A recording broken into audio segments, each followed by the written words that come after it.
Creepy times ahead.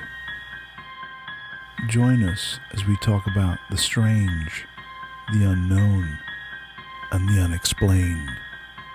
Things that shouldn't happen, but do. If it's nighttime where you are, dim the lights, sit back, relax, and listen intently as we explore the edges of reality.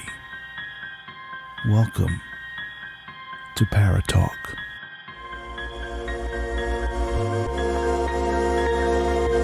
Sounds like a lot of supernatural baloney to me. Supernatural, perhaps. Baloney, perhaps not.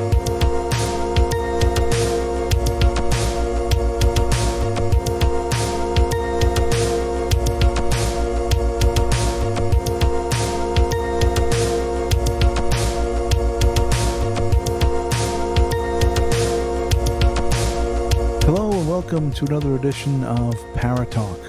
I'm Gareth Davis, and once again I'm joined by paranormal enthusiast Reeves Cook. This week we set our sights off-planet to our closest planetary neighbor, the moon. And we ask the question, who is on the moon? Hello, Reeves. Hello, Gareth. Yeah, who's on the moon? Or what is on the moon? Or is there anything on the moon? Is there anything or what on is the moon? What is the moon? It's a big lump What of is cheese. the moon? Yeah, exactly.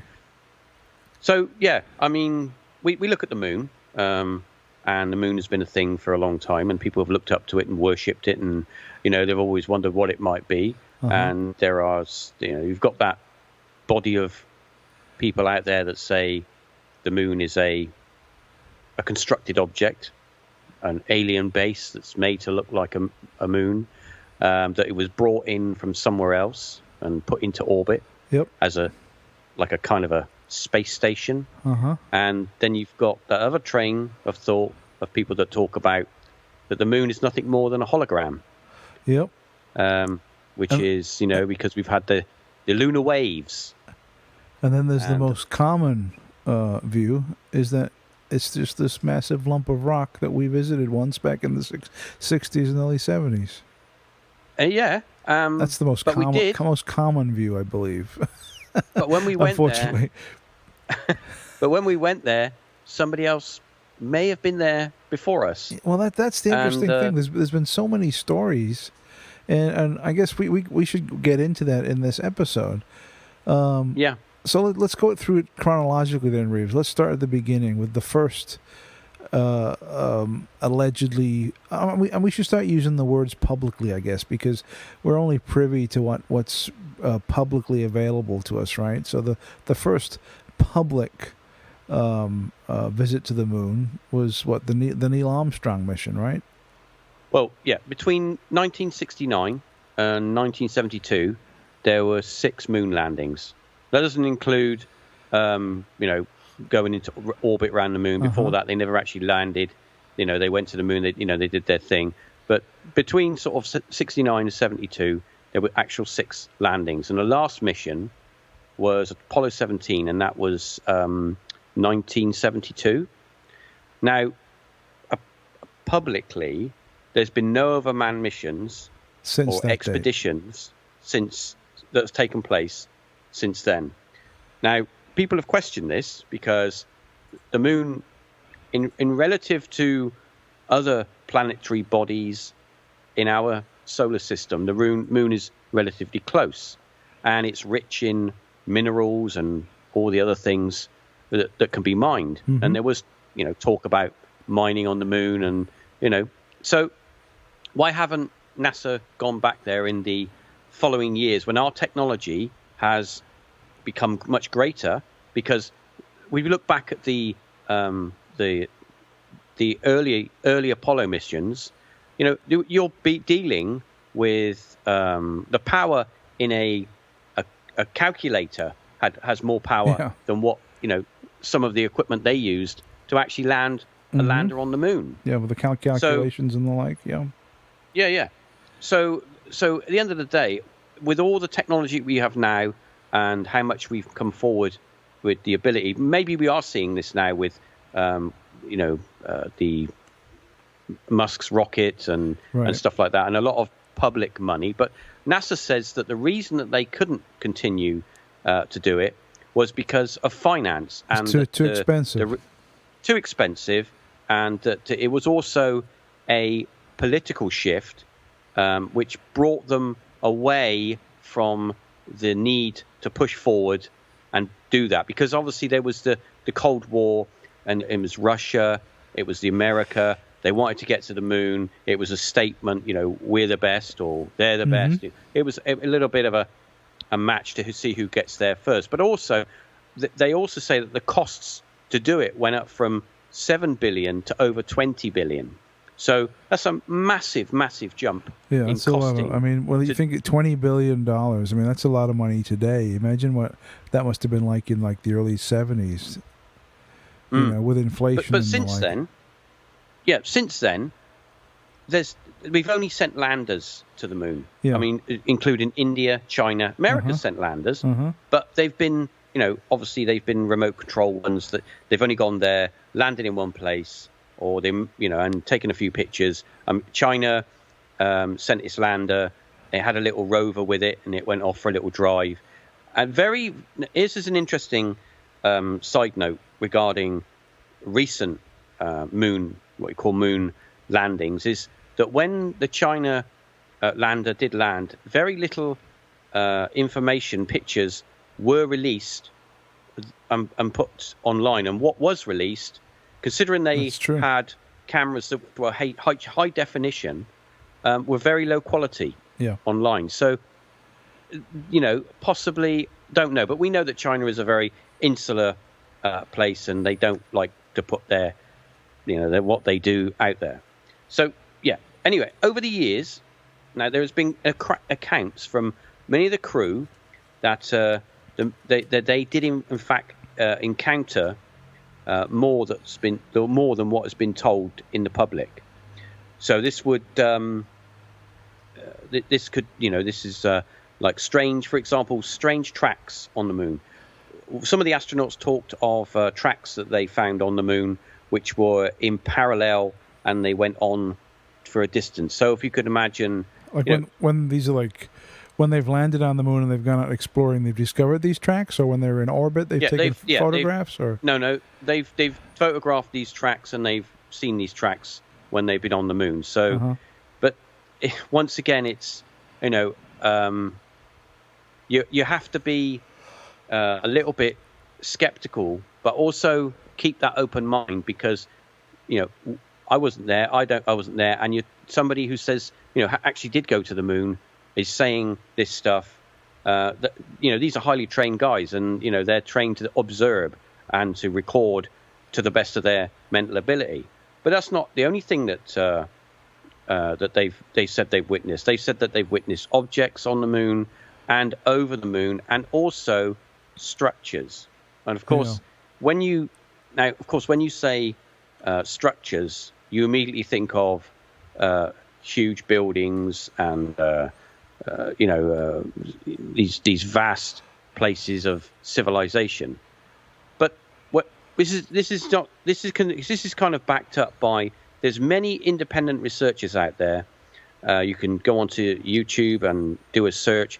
There's a lot of people out there with a lot of high-powered telescopes that film the moon. Right. And if you go back and look at some of the earlier photographs of the moon from orbit, and you look at them with an open-minded mindset, there is a lot of objects that you do see which kind of could be, shall we say, I'm not going to use the word man-made, but artificial in nature, or constructed in nature. And that's not to say that when you the argument is, well, nature can create things that look like it's man-made, but it's actually created by, like the Giant's Causeway, for example. You would, if you were someone from another place and you came and said, well, obviously the people on this planet made this. Well, it's that kind of thing, So you have to kind of be sat on the fence when you look at this stuff. But there is a lot of stuff very much like Mars, but we're keeping Mars to one side at the moment, because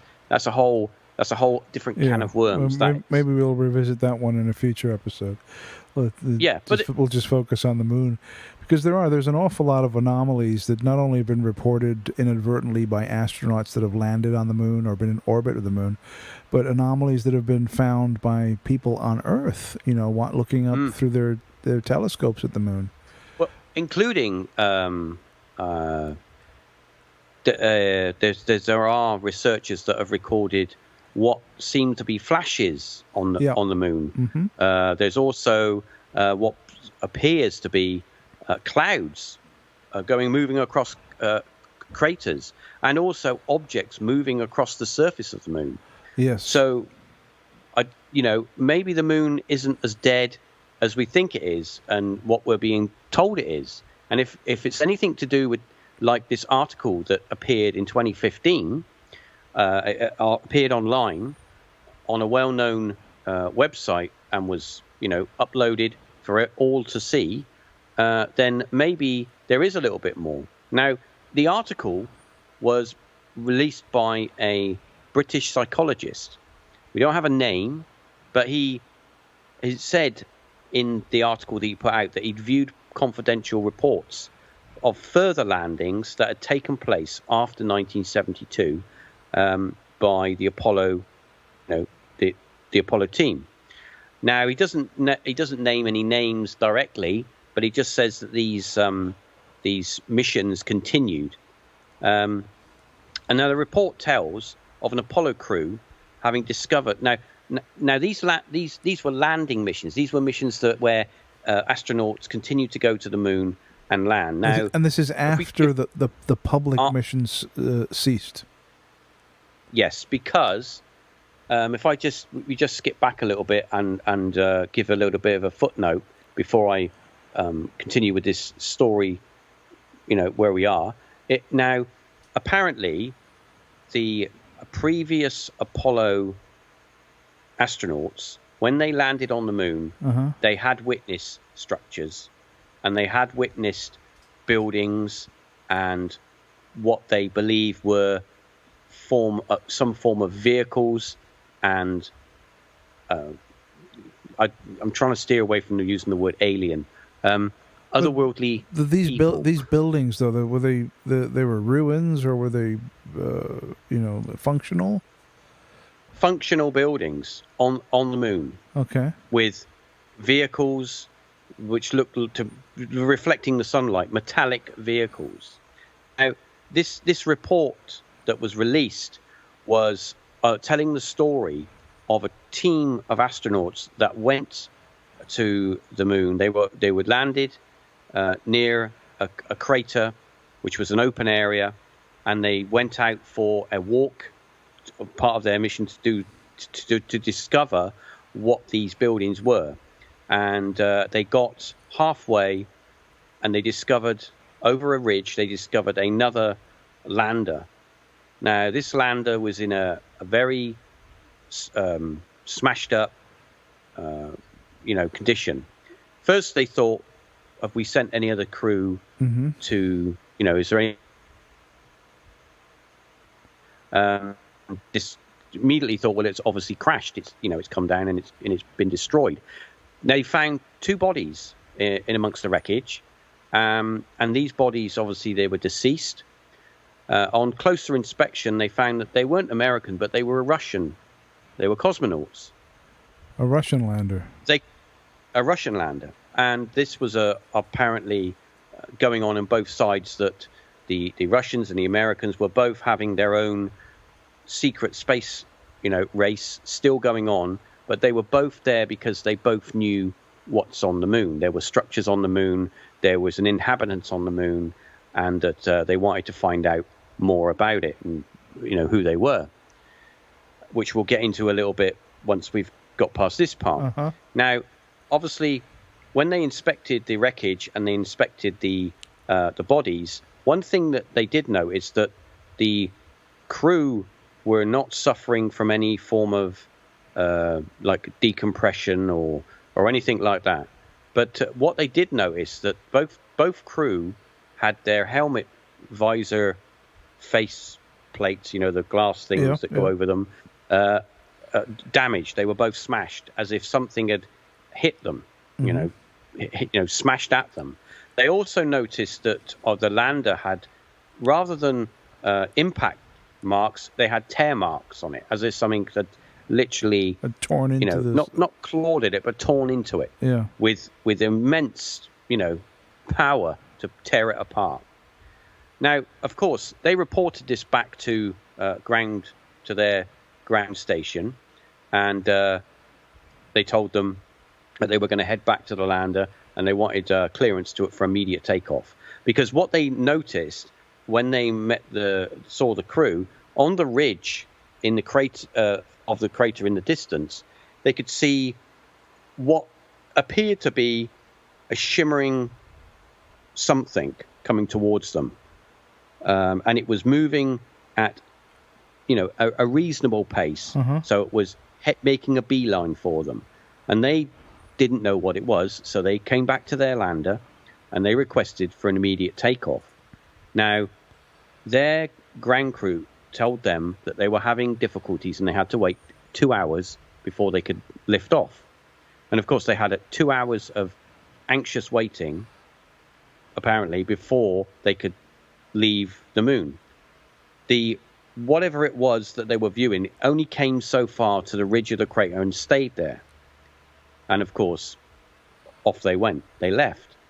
Now, it's said that later on in this report that this British psychologist was approached by the Russians to act as an intermediary as a debriefer for a new team of Russian cosmonauts that were going to find out what had happened to this previous team. Now, this was in 1989.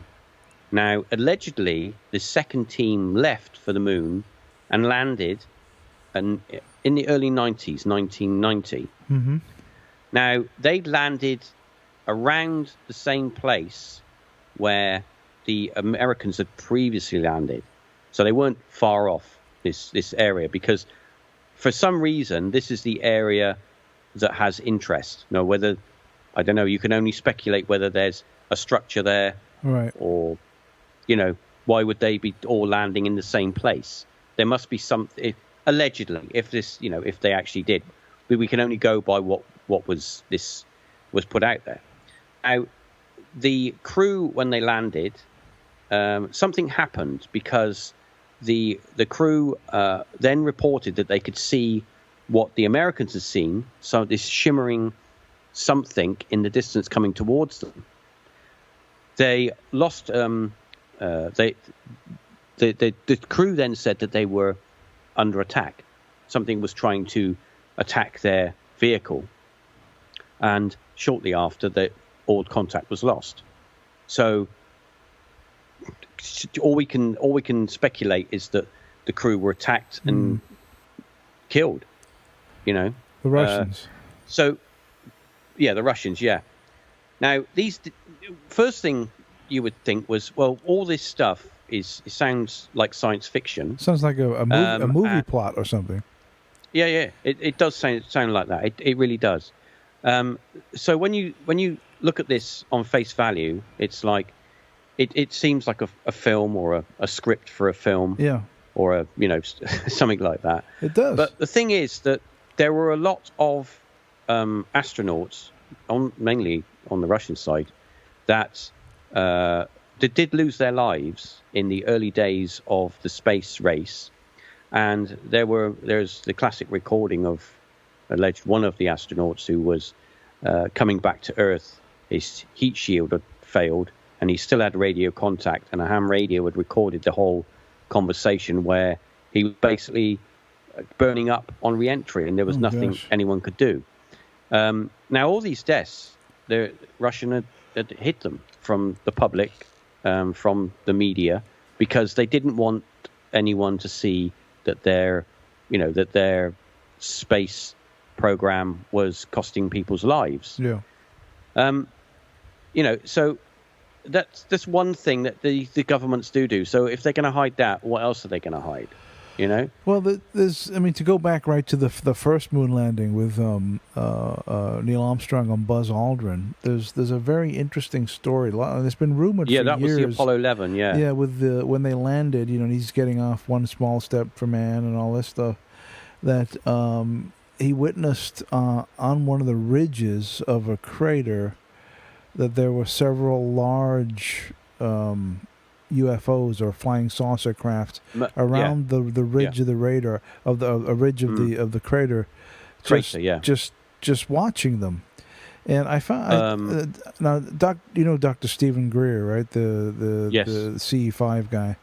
So I have a quote here from him where he says, because this has been a rumor for years. And he came out and kind of confirmed it. He said that it happened. He said close friends and very close family members of both Neil Armstrong and Buzz Aldrin have separately told me that there indeed were numerous large UFOs around the crater where the lunar module had landed, and that these were both seen by Armstrong and Aldrin. He says I've spoken to military officers who have seen the footage of this event, but it has never been made public. And then the direct quote from Neil Armstrong was, "There were numerous large UFOs around the crater where the lunar module landed. Their ships were far superior to ours, both in size and technology. Boy, were they big and menacing. There is no question of a space station." And that was a direct quote from, allegedly, from Neil Armstrong. So I guess from the very first mission, the first let's rephrase that. The first publicly manned mission to the moon, they immediately, as soon as they landed, encountered something. Well, even before they landed, because in 1969, with the Apollo 11 mission, which was that encountered 3 days into their mission when they left Earth, the Saturn V rocket, which was a huge thing, was I think it was its third stage had just separated, and Neil was looking out of one of the windows, and he could see a cylindrical object traveling parallel to them, and he radioed ground control and asked them if anything had left, was it still in their vicinity. They radioed back and said that the third stage had disconnected and that it was at least 6,000 miles away from them, and it was to the rear of them. And he radioed back and said, well, I can see a cylindrical, metallic-looking object parallel to us, keeping pace with us, with a bright white light at the rear. And that was when they were on their way to the moon. And yes, he does, when they did land, he did make a point of saying, that there's, that he did see something. And also he said that, the vehicles and that he saw. And there are a number of people that have come forward and said that when he's been asked off of camera and off of recording, he'd admit it, that he did see stuff. And he brought up the monolith on which planet? It was Phobos. That was Buzz Phobos. Buzz Aldrin brought that up. Yeah, the monolith on Phobos. Buzz Aldrin, yeah.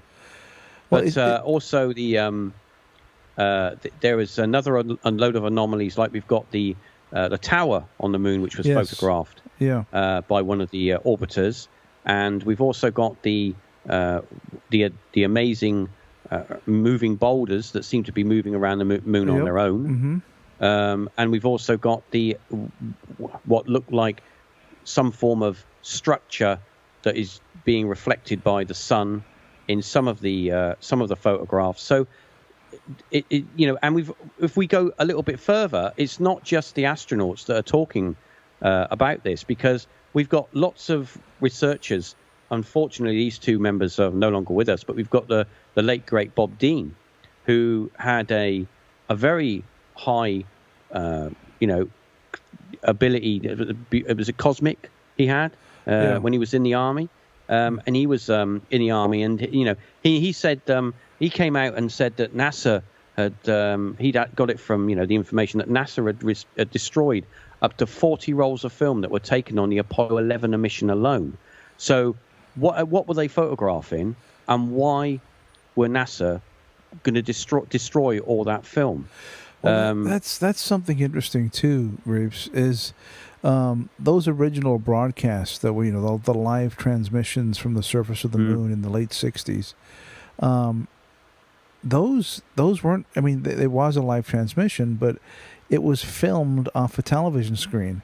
In other words, there was the broadcast from space to a television receiver in NASA, and then the news crews would point their television cameras at the television screen, and broadcast that as the live transmission, which is why all these people at home watching it on television, and you'd see this fuzzy, grainy, misty, not very clear image from the moon, whereas they were filming on 16 millimeter film, so the incredible high quality, high resolution images of the film that was being recorded, and then they accidentally misplaced this footage, and it's gone forever. Well, not forever. They did find it like 30 or 40 years later. Didn't they find it in a McDonald's? In a disused McDonald's, a disused McDonald's in a storeroom in Australia. Yeah. And the crazy thing is that even though they found this footage, these film cans, of 16 millimeter film, which can be scanned in at 4 or 8K to get very high resolution video, we've still yet to see any of it. No, nothing. Carl Wolf. He was in the army. He was a photo technician in the army, and he one of his jobs was he would go around and fix photographic equipment. He was on the Disclosure Project back in the day, and sadly no longer with us because he was killed recently.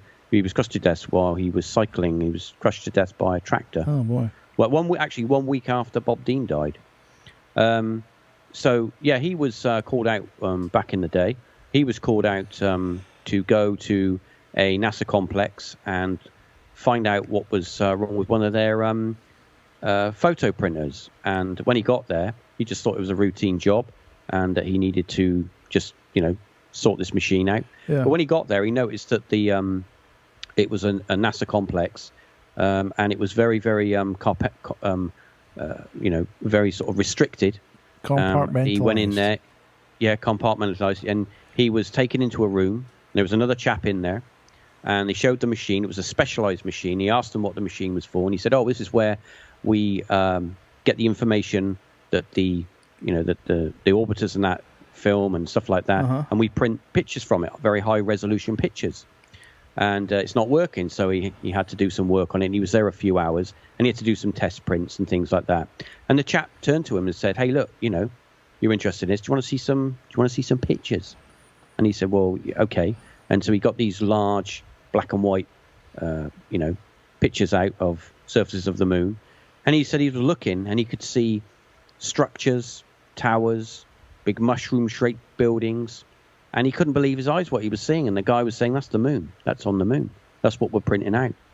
And he said he was, from that point on, when that guy said that to him, he became incredibly fearing that someone was going to walk in that door just as this guy was showing him these pictures. He said, don't tell anybody. It's a need to know. You shouldn't be seeing these, but, I've got to... I think, the guy's like, "I've got to show someone this." Yeah. And from that point on, it was like he was just worried that someone was going to... He actually thought, when he saw these pictures, he actually thought, "God, these are amazing. They'll be on the news tonight. This will be on the news tonight, these pictures, when they publish them." And of course, 40 years go on and nothing.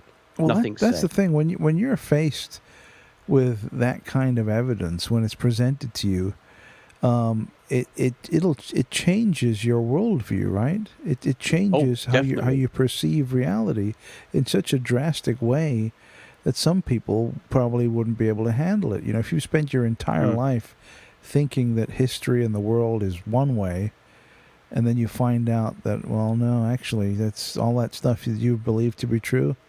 It's not. Psychologically, that can be damaging. I do think that because you have a school of thought to say that none of this is real, that no one ever went to the moon, that the moon isn't really there, and that everything is everything is make believe, and that we're on we're just on a disc.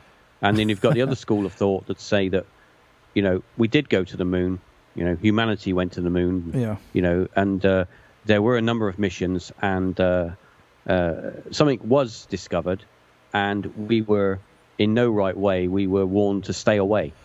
Don't come back. Yeah, you're not welcome. That's true, because you think that with the initial Apollo launches, the Apollo missions, and when was the last one? 73 or 74 or something like that? 1972. 72 was the final. That was the December 72, I think. And they had the rockets and everything ready to go for the next one. It never happened because allegedly because they said we can't afford finances. We're gonna, and when it was all ready, they never got ready to go. And you'd think that they would have, like, I always thought that by growing up in the 70s, with space was such a big thing, that it would have kept going. By the year 2000, we would have had like moon bases, and we would have been on Mars, and the momentum would have just kept building and building and built until we would have, by now, by 2020, we should be, of a permanent settlement on the moon, on Mars. All of that stuff should have happened, and it did not, right? It didn't happen. No, it just stopped. But here's the thing. It didn't happen publicly. Yeah, that's what I mean. The publicly, it just stopped. Yes. But I think that privately, and behind the curtain, I am more. I used to believe that before I started to delve into this, I used to believe that there was a race for the moon. The Americans got to the moon, and it was all over, and there was no need to achieve it anymore. But now I'm more of a mindset of there was a race for the moon. The Americans got to the moon, and they found something, and they're still going to the moon, but we don't need to know that part. Yeah, that's my feeling, that there's more going. Something is definitely going on up there for sure. What's telling? Yeah, but what's telling is we look at private enterprise now. We look at private enterprise, and we've got Elon Musk saying that he's going to build, that he's going to have a manned mission to Mars. He's going to put astronauts on the moon. Yeah. And then there's going to be moon tours. You can go into visit the moon and go fly around it and come back. Go on vacation on the moon. Yeah. But at one point, if there is anything on the moon, the powers that be, the secret government, or whatever you want to call them, they are going to stop. They are going to step in and say, no, you're not going to do that. That's not going to happen, because this is the whole disclosure thing. Well, that's what's going on, Reeves. I think because private industry is getting involved in space travel now, and other countries are becoming more developed, and they're dipping their toes into space. It's getting harder and harder for the cover-up to remain in place, right? Because sooner or later, a private corporation or another country is going to spill the beans, whether inadvertently or on purpose. So how do you get around that? How do you get ahead of that? And that's probably through disclosure, right? To be the first. To be the first, slowly, to bring it out and say, this is, whatever is here.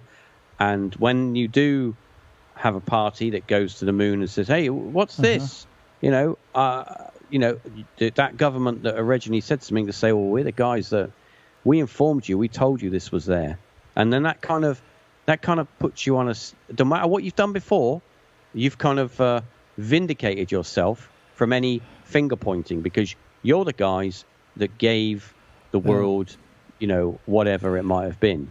Unless there's an even bigger conspiracy. Unless there's a world conspiracy. Exactly, like some kind of cabal that controls governments and says, if you go out there and see stuff or do whatever, you don't release anything publicly. Or maybe they're a part of it. They're all part of the same gang or whatever. I don't know. Yeah, I mean, let's look at it this way. Let's look at our own history as a civilization, as a race, a human race. If you go back 5, 10, 15,000 years and look at our past, look at the ancient civilizations, and you look at their history and what was written about them and what was researched, a lot of it is, there's a lot of speculation and guesswork that goes into it. You can only guess about, there's only so much you can speculate about who these people were. How did they build these great monuments? How were these amazing stonemasons? How did they do this? Because we can't even do this today with the technology that we've got, and yet apparently these people were savages. But hundreds clearly of thousands of years ago, yeah. Clearly they weren't, and so we look at our own history and we look how we've developed, and if you look back and look how developed those people were, okay, to us, their civilization may have been very rudimentary because they didn't have the latest smartwatch or the latest phone, but it's a completely different kind of living. Their living was more closer to the earth. Their living was more closer to they built some stone, and they maybe more sort of worshipping of the earth and of the of the seasons and stuff like that. So you have to get into their mindset, and when you come forward and we go to the moon and potentially if a government has discovered something, or governments have discovered something, and there's a battle going on to who is the one that tells the world, hey, we've discovered this or we've discovered that. Yet maybe the people or whoever is on the moon have said, look, stay away, we don't want to be your friends, and don't come back, or you can come back, but you can only play around in this little area. Why is it that when we go to even when we go to Mars and we put the landers down in Mars, why is it we always go to particular little areas that are completely out of the way of nowhere? Well, why have we never put a lander down in the middle of Cydonia? Well, right in the middle. Who's to say that we haven't? Right. This is just public facing. Publicly, right? Publicly. I think that what's going on here is that over the past maybe 60, 70 years, is that we've discovered mankind's true origins. It's often said that humanity is a species with amnesia. And the narrative that we've been fed about the origin of mankind and then civilization is only a few 100,000 years old and so on. I think that in the past maybe 60, 70, maybe 80 years, we've discovered that that's not the case. And we've discovered things on the moon, we've discovered things on Mars, we've discovered things on Earth that paints the picture of an ancient global civilization, a high technology civilization that might have even spanned the solar system, and something happened to destroy that and to wipe it out, and releasing that kind of information would be such a huge traumatic change to the mindset of mankind currently. That it would cause a lot of damage, which is why this information is being kept under wraps. That's my take on it. Yeah, I have to agree with you on what you're saying, because I don't think that the current climate that we live in, if you turned around tomorrow and said there is beings on the moon, that Apollo astronauts saw something years ago and we've kept it under wraps because of whatever reason, and that these objects you see in the sky are real, and that we're going to meet them very soon. I think that our whole social structure, though a lot of people say it wouldn't happen, I think a lot of people would be excited. You'd get the population, you get a group of people that would be excited. I'd be excited, but I'd also be a bit worried because whoever's coming down is going to be a little bit more it would advanced than we are. It would be very unnerving for everyone involved. I mean, even the likes of you and I, Reeves, who are very much into this subject and read about it for years and really thought about it for years. If it was suddenly to become indisputable reality, I think even that would be it would very disturbing. Because everyone's life would change.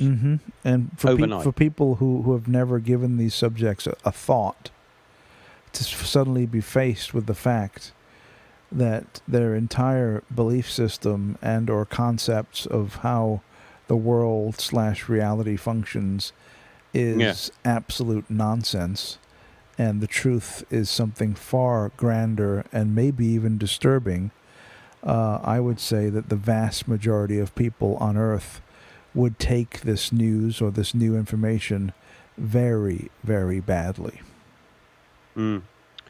Well, hopefully that won't be the case. Hopefully it will be, a revelation where we will, look back at the moon or look at the moon as something that is a stepping stone to a new form of going forward. But if I just have a feeling that there's more to this when it comes to the moon and Mars. There's something more. There's so many people. There's absolutely something going on the moon. There's that thing. Was it the lunar transitory phenomena where people see lights on the moon? The moon flashes on the moon. People and see then you've got the craft flying past the moon. There's this video. There's oodles of footage of this. There's a lot of researchers. One researcher, Bruce sees all. He does a lot of moon videoing. Crow 777, I think, he's another chap. But the thing is that they have there's the light side and the dark side of the moon. Now, apparently, there's this big base on the dark side of the moon, and which is the perfect place to put a base.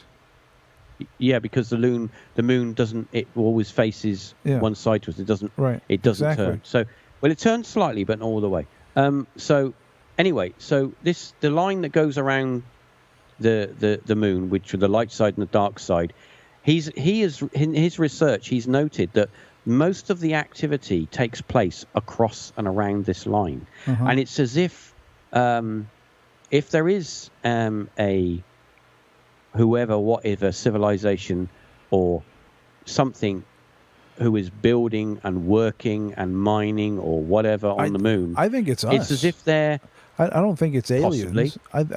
I think it's human beings. It's on the dark side. It's just out of sight for us. But here's another thing.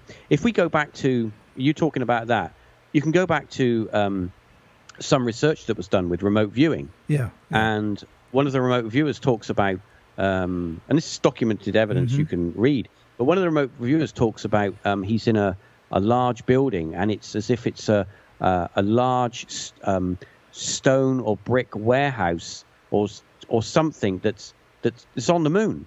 And it's as if it's a mining or exactly. It was construction. No, I know. It was Ingo Swann, and he Ingo Swann. That's it. Yeah. He talks about this in his book Penetration, and he was one of the first military remote viewers. Very accurate. Yeah. He was given blind coordinates. He had no idea what he was remote viewing, and he big floodlights. Human beings, not aliens. The human beings. Massive mining. You're wearing overalls, massive coveralls. mining operation, and he was like, "Where is this? Is this on Earth?" And then he pulled back, and then the realization hit him, like that he was remote viewing the moon, and he was blown away by it, And then his operatives, his handlers, who had given him the coordinates, said, "Yeah, you were remote viewing this part of the moon," and he was blown away. He couldn't believe what he'd seen on a mining operation, and this was in the late 1970s. Yeah, the late 1970s, allegedly a remote mining operation on the moon. Yeah, God knows what technology is involved to do that. So how far back do you go? Not aliens, Reeves. These were human beings. These were regular human beings on the moon. And he said he saw big floodlights lighting up the area, drilling machines. They were mining, and it was the moon. So they're obviously, you don't get the local shuttle to the moon and back each day for work. Yeah. So you're obviously living there. Yeah. So there has to be some form of exactly. Housing, and then you have to feed them. So, do you know what I mean? This would be massive. This would be huge. And the only way, put it this way: when they left the moon, they put these sensors on the moon, and what they did, the Apollo astronauts, they crashed part of the lander unit back into the moon when they left, and they said the moon rang like a bell, as if it was hollow. It was hollow. But also, sometime long after they'd left, these listening units were still there, and for a number of months afterwards, on and off, at different intensities, that it registered what seemed to be low vibration, as if there was. They likened it to drilling or something underground being moved, which was large. Now, if you've got NASA,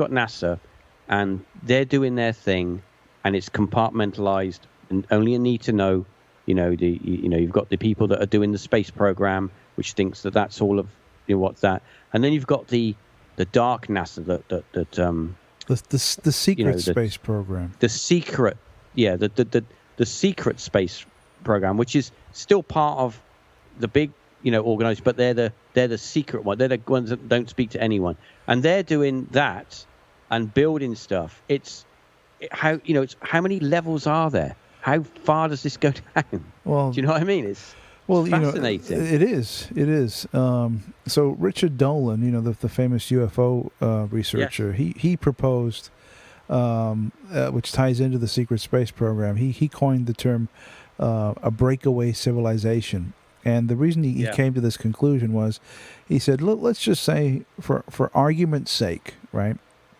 Let's just speculate here. He said, for argument's sake, let's just say that Roswell did happen, and that a high-tech spacecraft crash landed on Earth, and it was somewhat intact.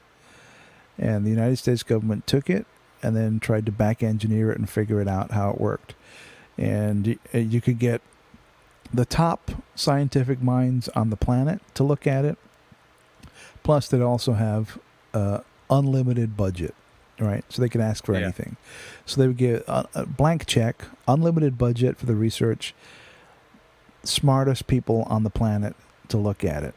And you got to figure that over that period of time, since 1947, and trying to figure out how this thing works, over time, there would be breakthroughs, right? Yeah. With unlimited budget and the smartest people on the planet looking at it, over time there would be breakthroughs, and we would figure stuff out. And he says that this would probably be the beginnings of a breakaway civilization, because if we discovered, say anti-gravity, right? Yeah. Or free energy, things like that. If that was released publicly and became public, it would essentially destroy the world's economy within 24 hours. Yeah. And the world's power structure depends on the economy keeping intact. So releasing that kind of technology publicly would not be a good move. Therefore, you'd keep it secret, and you'd keep working on it. You'd keep developing it. And over time, over the past 60, 70 years, 80 years, that technology would get to such a point where the people working on it would essentially be a breakaway technological civilization. While it's still human beings working on it, but they would have access to such high technology where they could leave the Earth anytime they wanted to. They could go, fly to wherever, do whatever. They'd have unlimited free energy, anti-gravity technology. Who knows what else they discovered? Well, so there would be a separate human civilization still living on the Earth, or maybe off the Earth, that's light years ahead of what's publicly available to us as people. It's interesting that you bring that up, because there is some researchers out there that say that they have witnessed what seems to be TR3Bs on the moon and moving around the moon. So that's the large, dark, silent triangles that many people have witnessed. Allegedly, these TR3Bs are part of a based on back-engineered technology. Exactly. So I mean, it's all speculation, but it makes sense that there would be, if Roswell, and where we would have had access to high technology, maybe hundreds, if not thousands, of years ahead of what we had back in the 1940s. Yeah. Best minds on the planet, unlimited budget. Over time, there would be breakthroughs. We would figure some stuff out over time, and that would lead to it, because you couldn't release it publicly, because it would change the world so drastically.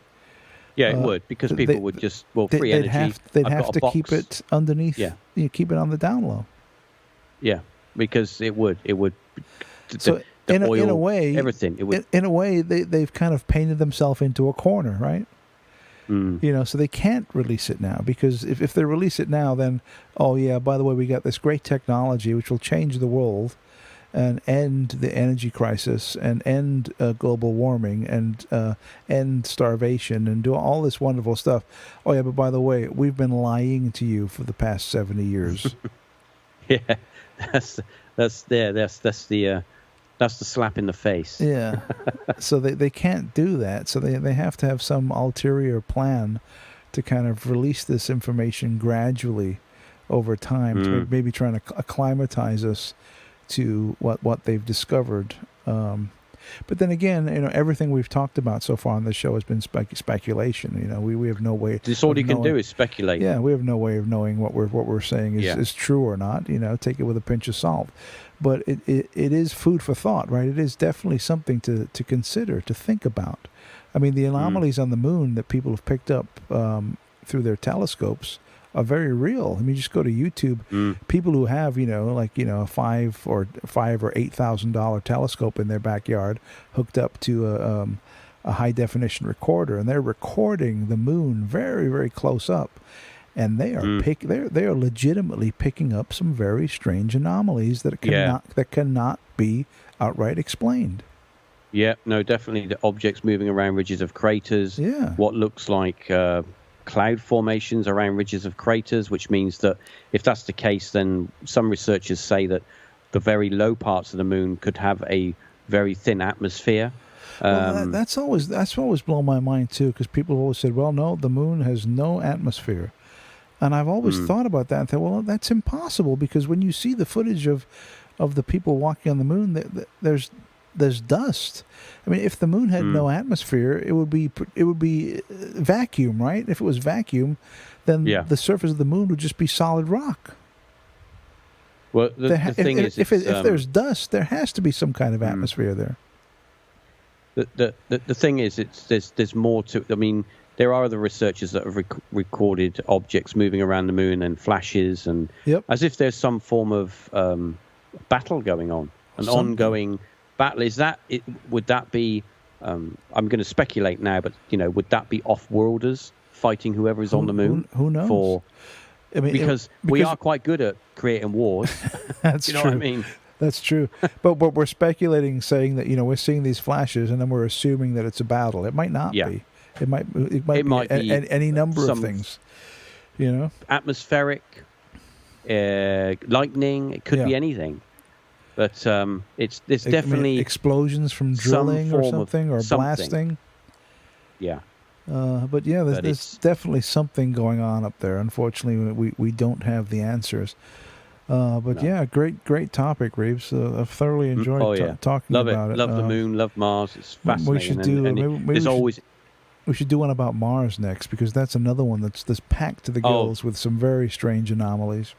I think that might have to be a Paratalk video cast special, because we'd need to show pictures for that idea. one. Maybe we'd need to do a podcast, but we'll do a live stream / podcast for that one.